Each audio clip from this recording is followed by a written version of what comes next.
Bonjour, j'imagine que ça n'a échappé à personne. Lundi, c'était la rentrée.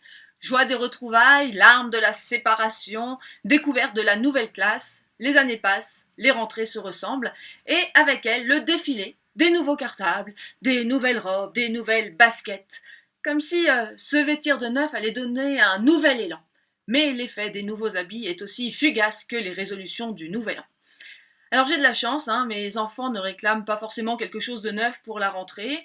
Les habits, les cartables passent de l'un à l'autre avec parfois quelques raccommodages et tout le monde est content. En parlant de raccommodage, il y a un passage de l'évangile qui m'a toujours agacé. C'est dans l'évangile de Marc.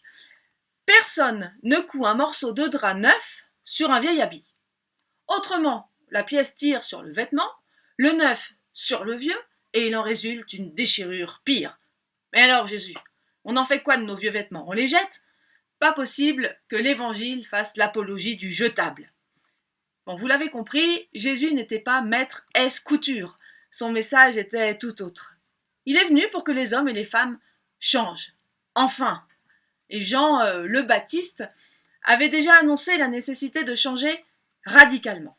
Et effectivement, changer de manière radicale, ce n'est pas modifier un peu de ci, un peu de ça, penser les défaillances, mettre des rustines pour éviter les crevaisons. Non, c'est carrément changer de pneumatique, changer de logiciel, changer de carte mère. Enfin bon, vous avez compris le concept. C'est tout changer pour repartir à zéro. Et c'est ce qu'il nous invite encore à faire aujourd'hui dans tous les domaines de notre vie, non pas à jeter nos vieux vêtements, recyclez-les s'il vous plaît, mais à changer sincèrement, profondément dans nos relations aux autres, à soi, à Dieu et puis à la planète. Car changer du bout des lèvres en revêtant une couche de maquillage qui camoufle lamentablement l'ancien soi, c'est comme passer une couche de vernis vert sur une politique archaïque, ça ne sert à rien et c'est pathétique. Alors, recyclez vos vieux vêtements, mais n'oubliez pas de changer, là, profondément, au fond du cœur. C'est le seul moyen de choisir la vie.